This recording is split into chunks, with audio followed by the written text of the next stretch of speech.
wala quwwata ala ta'atihi illa bima'unatihi. Tidak ada kekuatan untuk melaksanakan ketaatan selain dengan pertolongan Allah Subhanahu wa taala. Ya Allah, berikanlah rahmat-Mu kepada junjungan kami Nabi Muhammad sallallahu alaihi wasallam beserta keluarganya. Terlebih dahulu Al-Fakir berwasiat kepada diri pribadi dan juga kepada jamaah. Marilah kita menghambakan diri bersama-sama berdoa memohon kehadirat Allah Subhanahu wa taala agar kita bisa mempertahankan sekaligus meningkatkan ketakwaan kepada Allah Subhanahu wa taala. Sebab takwa merupakan bekal terbaik kita menghadapi kehidupan akhirat kelak. Di samping sebagai perisai diri kita dalam rangka menjalankan perintah Allah dan menjauhi larangannya. Kaum muslimin rahimakumullah, kebahagiaan dunia dan akhirat sangat bergantung kepada kesehatan dan kejernihan hati. Sementara kesehatan dan kejernihan hati sangat bergantung kepada keyakinan kepada Allah, sifat-sifat terpuji di dalamnya, serta seberapa jauh ia dari sifat-sifat tercela yang bisa bersarang di dalamnya.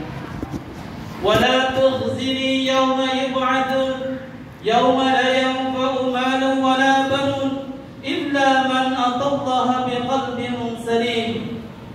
Janganlah engkau hinakan aku pada hari mereka dibangkitkan, pada hari ketika tidak berguna lagi harta dan anak-anak, kecuali orang yang menghadap Allah dengan hati yang bersih.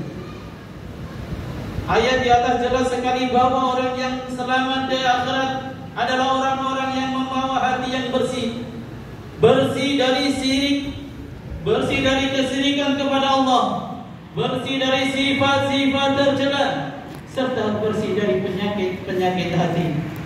Selain itu, hati yang bersih juga merupakan sarana untuk meraih ketenangan dan kelapangan hati. Ma'asyiral muslimin rahimakumullah, kunci ketenangan dan kelapangan hati adalah taat kepada Allah dan Rasul-Nya.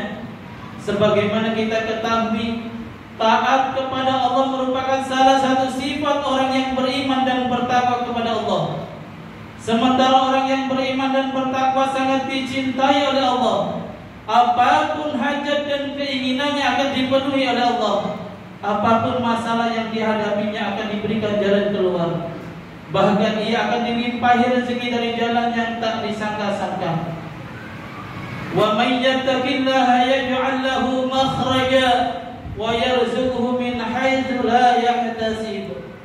Siapa yang bertakwa kepada Allah, niscaya dia akan membukakan jalan keluar baginya dan menganugerahkan kepadanya rezeki dari arah yang tidak diduga. Selanjutnya, kunci penenang dan pelapang hati adalah berzikir dan selalu mengingat Allah, Zat yang Maha Menciptakan.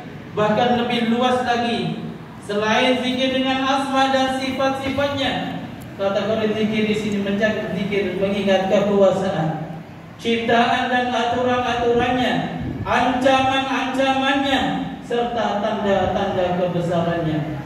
Selain menjadi sebab turunnya ketenangan hati, zikir mengingat Allah juga menjadi sebab selamatnya diri dari melanggar larangan-larangannya. Mari kita memohon kepada Allah Subhanahu wa taala agar kapanpun dan dimanapun kita bisa berzikir dengan lisan, dengan hati maupun dengan keduanya.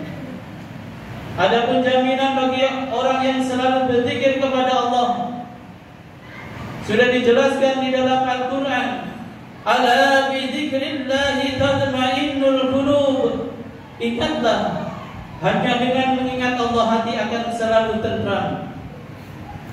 Selanjutnya, untuk meraih ketenangan dan kelapangan hati adalah bertaubat dan berserah diri kepada Allah. Setiap manusia pasti pernah berbuat dosa dan kesalahan. Obatnya adalah bertaubat kepada Allah. Jika kita ingin tenang dan lapang hati, harus berdiri, berserah diri kepada Allah. Apapun yang datang darinya, kita terima keikhlasan. Berprasangka baiklah kepada Allah, sebab di balik sesuatu yang kurang kita senangi, ada rahasia besar dan kebaikan yang hendak Allah berikan. Wa may yatawakkal 'ala Allahi fa huwa hasbuh. Innallaha balighu amri. Siapa yang bertawakal kepada Allah, niscaya Allah akan mencukupkan keperluannya. Bersyukur dan menerima setiap apa yang sudah Allah berikan kepada kita, besar ataupun kecil. Sebab dengan syukur nikmat Allah akan ditambah dan berserah hidup menjadi ringan tanpa beban. Ibnu Athaillah pernah berpesan, jangan pernah memikirkan sesuatu yang sudah dijamin oleh Allah, sebab itu bukan urusan hamba. Dipikirkan pun hanya akan membuat beban. Hamba hanya berusaha dan berdoa, hasilnya terserah Allah. Jika kita sudah berkeyakinan demikian, niscaya hati akan tenang dan lapang. Masyarul muslimin rahimakumullah. Yang terakhir, kunci ketenangan hati adalah selalu menolong sesama. Sebagaimana hadis yang sudah disampaikan dalam mukadimah khutbah di atas, orang yang selalu menolong kesulitan orang lain, maka akan ditolong oleh Allah. Siapa saja yang membukakan kesulitan sesama muslim, maka Allah akan menghilangkan kesulitannya pada hari kiamat. Bukanlah ketika mendapat pertolongan orang lain hati kita menjadi senang, maka itu pula yang dialami orang lain saat ditolong oleh kita. Sebab itu, mari menebar kebaikan. Sebab itulah kebaikan yang akan kembali kepada diri kita. Tolonglah orang lain, niscaya kita akan mendapatkan pertolongan. Bukanlah kesulitan orang lain, niscaya kesulitan kita pada hari kiamat akan dibukakan oleh Allah Subhanahu wa taala. Semoga kita dan keluarga kita, zuriat kita termasuk orang-orang yang senantiasa mendapatkan pertolongan Allah, serta di akhir kita termasuk hamba-hamba yang mewarisi surganya. Amin amin ya rabbal alamin. Barakallahu li wa lakum fil Qur'anil azim wa nafa'ani wa iyyakum bima fihi minal ayati wa dzikril hakim wa taqabbalallahu minni wa minkum tilawatahu innahu as-sami'ul 'alim. Aqulu qouli hadza wa astaghfirullahal azim li wa lakum wa lisa'iril muslimina wal muslimat fastaghfiruhu innahu huwal ghafurur rahim.